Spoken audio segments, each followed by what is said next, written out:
हाल ही में एक बहुत बड़ा दावा सामने आ रहा है कि अमेरिका और ईरान के बीच युद्ध विराम हो गया है, और वो भी पूरी तरह से ईरान की शर्तों पर।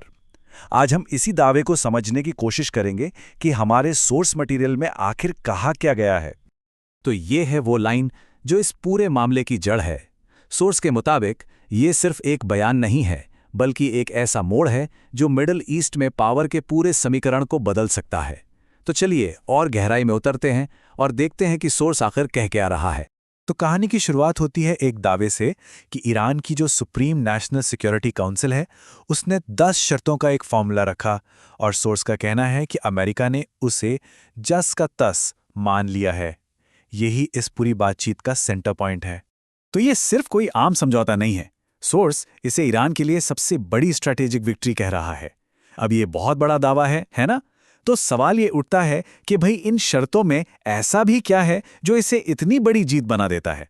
चलिए एक एक करके उन शर्तों पर नजर डालते हैं। चलिए अब आते हैं इस पूरे मामले के दिल पर।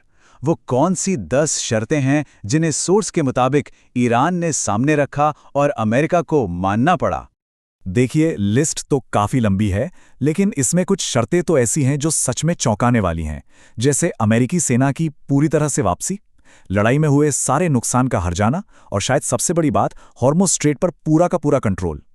सोर्स का तर्क यह है कि ये शर्तें सिर्फ जंग खत्म करने के लिए नहीं हैं। नहीं, ये इस पूरे रीजन में पावर का जो बैलेंस है ना, उसे बदलने की ताकत रखती हैं।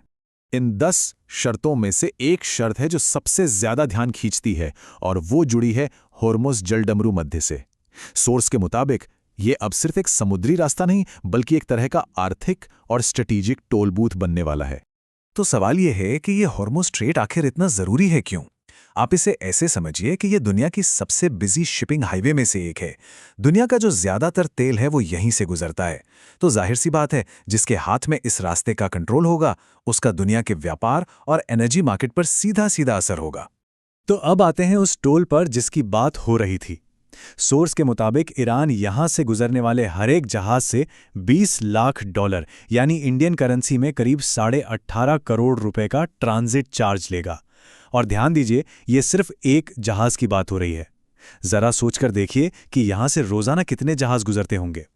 और मजे की बात यह है, सोर्स के मुताबिक, कि ये जो सारा पैसा आएगा वो ईरान और ओमान आपस में बांटेंगे। इसमें अमेरिका का कोई लेना देना नहीं होगा। सोर्स इसे एक बहुत बड़े फाइनेंशियल और स्ट्रेटेजिक गेन की तरह देख रहा है, जिसका सीधा फायदा ईरान को मिलेगा। तो इन सारी शर्तों को अगर हमें एक साथ देखें तो इसका मतलब क्या है? सोर्स के मुताबिक इसका एक ही मतलब है, इस इलाके में पावर का जो पूरा का पूरा समीकरण है वो बदल सकता है। चलिए देखते हैं कि सोर्स के हिसाब से पहले क्या था और अब क्या हो गया है।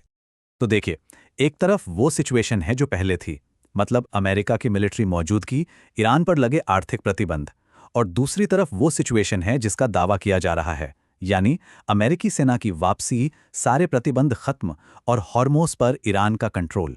सोर्स के नजरिए से देखें तो ये एक जमीन आसमान का फर्क है।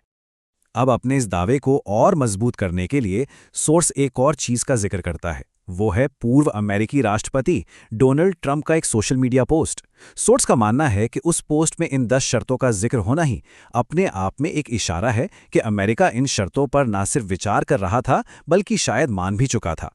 तो ठीक है, मान लेते हैं कि अगर ये सब सच है, तो इसका असर क्या सिर्फ अमेरिका और ईरान तक ही रहेगा? नहीं, सोर्स के मुताबिक इसके जो वैश्विक असर हैं वो भी दिखने शुरू हो गए थे, खासकर इकोनॉमिक मार्केट में और पड़ोसी देशों के रिएक्शंस में। आपको याद है हमने हॉर्मुज़ की बात की थी? तो सोर्स का कहना है कि जैसे ही ये युद्ध विराम और हॉर्मुज़ के रास्ते के खुलने की खबर बाजार में आई, कच्चे तेल के दाम करीब 15 से 16% तक गिर गए। सोर्स इसे इस बात का सबूत मानता है कि ग्लोबल मार्केट ने इस खबर पर भरोसा किया और उसे लगा कि अब तेल की सप्लाई नॉर्मल हो जाएगी। इकोनॉमी पर असर तो एक बात है, लेकिन सोर्स पड़ोसी देशों के रिएक्शन की भी बात करता है। जैसे कि इराक की राजधानी बागदाद में, जहां कहा जा रहा है कि इस खबर के बाद लोग जश्न मनाने सड़कों पर उतर आए। सोर्स के हिसाब से ये दिखाता है कि इस रीजन के लोग इस समझौते को तनाव के खत्म होने की तरह देख रहे थे। सोर्स अपनी बात को और वजन देने के लिए अमेरिकी बयानों का एक अलग ही मतलब निकालता है। जैसे जब ये कहा गया कि अमेरिका ईरान को फिर से बनाने में मदद करेगा, तो सोर्स इसे ऐसे देखता है इसका मतलब है कि आपके पैर फिसल गए हैं। मतलब सोर्स के मुताबिक मदद की यह पेशकश ताकत नहीं बल्कि एक तरह से कमजोरी की निशानी है। तो ये था हमारे सोर्स मटेरियल का पूरा विश्लेषण। हम यहाँ पर सही या गलत का फैसला करने के लिए नहीं है, लेकिन ये पूरी कहानी हमें एक बहुत ज़रूरी सवाल पर लाकर खड़ा कर देती है कि अगर सोर्स के ये दावे सही हैं, तो इन शर्तों से जो नई दुनिया बनेगी, जो नया रीजनल ऑर्डर बनेगा, उसमें ग्लोबल स्टेबिलिटी का क्या होगा? ये एक ऐसा सवाल है जो यकीनन सोचने पर मजबूर करता है।